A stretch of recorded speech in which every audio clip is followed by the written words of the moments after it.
noise pollution, and waste pollution. So, we believe that Hong Kong is failing to implement sufficient measures to fix our serious pollution problems, which means Hong Kong is not doing enough. But first, I'll do what our opponents have said. First, they said that the government has done a lot of work for fixing the problems, for example, changing diesel fuel vehicles to environmental friendly type. But, well, thanks for admitting Hong Kong's air quality is bad too. Indeed, it's beyond bad. As my first speaker has mentioned, and what you have said for the examples of the students' result and teachers' efforts is not relevant for this topic. We are now talking about the government hasn't put enough effort to solve the problem of pollution. And the government even not operating according to the international standard. Not all vehicles on the road are changed into environmental friendly type. As my first speaker has mentioned, there are still 1,600 minibus with outdated engines. So you call this doing enough? Second, they say that the government can't implement policy whenever they want, and they are doing things to solve the problems. Well, we don't need tons of policy to implement, to restrict, but at least a few effective plans. And by the way, thanks for mentioning our fancy slogan.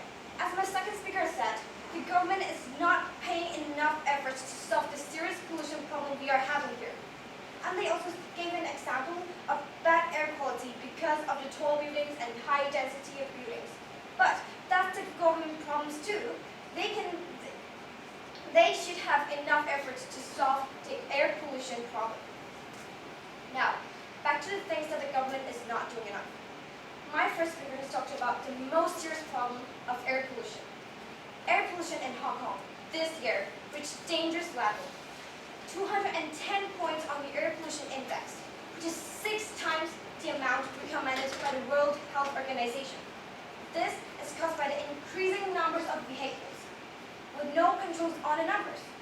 Idling laws are not working, and Hong Kong does not operate according to the WHO air standard, unlike other developed countries.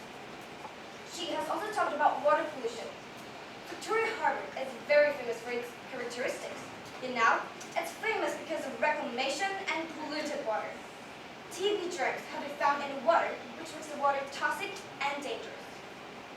And she gave me these facts. There's 25% of the sewage in Hong Kong is not treated before being released back into the ocean.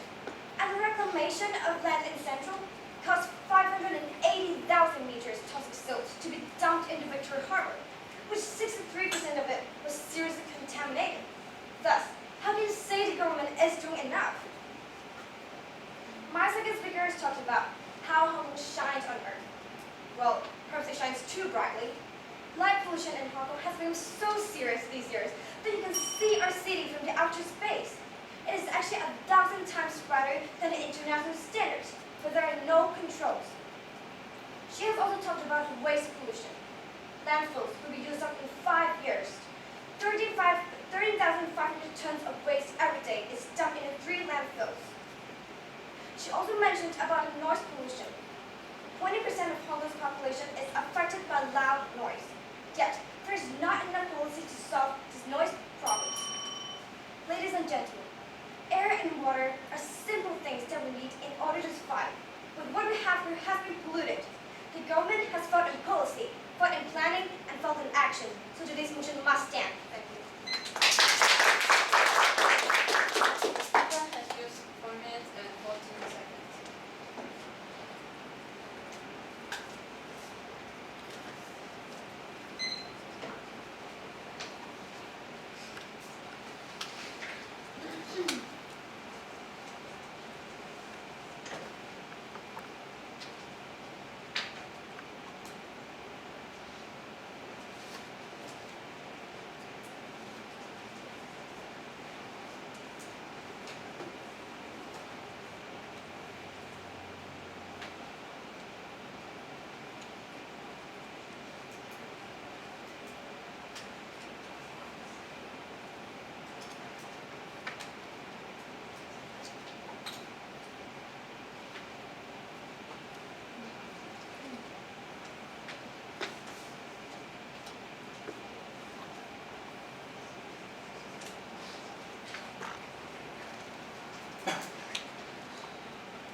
listening to our dear opponent's speech, all I can say is I'm very disappointed.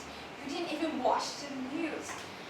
The fact is, the air pollution index will be changed to meet the WHO standards very soon. Even for waste pollution, the government is planning to implement rubbish charges in 2016 to reduce the amount of rubbish. It's just because they didn't watch the news, therefore they say the government has not done enough to solve pollution problems. Is that reasonable? Despite claiming the government hasn't done enough to solve pollution, the affirmative cannot propose even one feasible measure which the government has not been planning or done so far. Ladies and gentlemen, why is that the case? It's because deep down, even the affirmative has no idea what is enough. Then how can they prove that the government is not doing enough then? How do they define enough? In putting rightful effort. Then what is rightful effort then? They didn't even mention it. It's just like saying my math teacher hasn't done enough, even when he spends time tutoring me one-on-one and marks my assignments seriously. If you're to say my teacher hasn't done enough, then you should be able to come up with something that he can do more, right? The same goes for our motion today.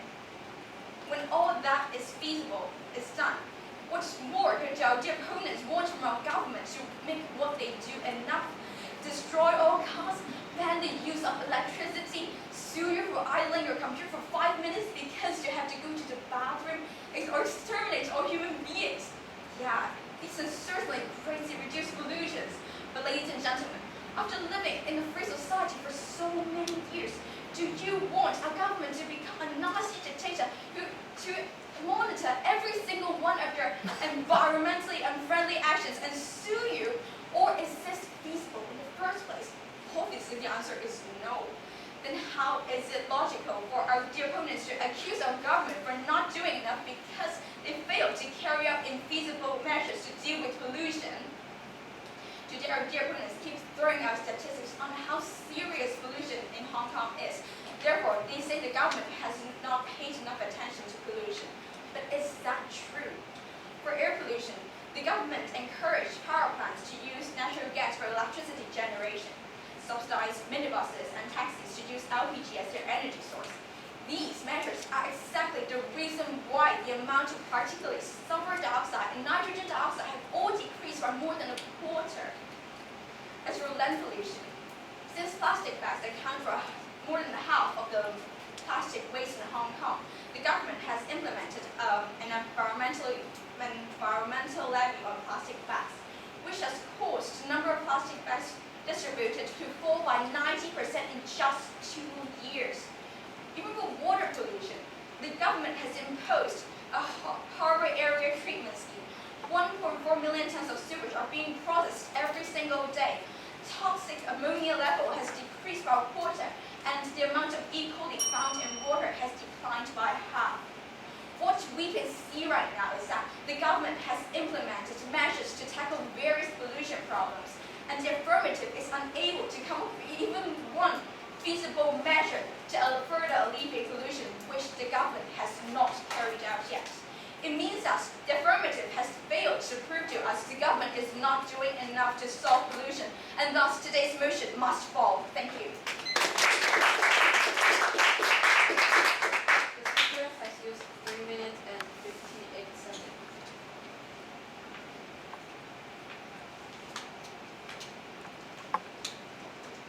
That concludes today's debate. Please show your appreciation for both teams. There will now be a short break while the adjudicators come to their judgment.